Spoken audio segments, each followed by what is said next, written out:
Friends, today we will talk about how to fix or how to solve the problem of ColorNote. You will click on settings. In this list, you will click on apps, default apps, app settings. In this page, you will go to above and you can search about ColorNote. Here in this page of app info, you will click on first stop and you will click OK.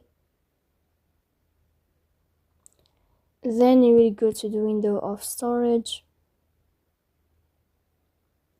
Here you will click on clear cache, but pay attention, don't click clear data because that can delete your account.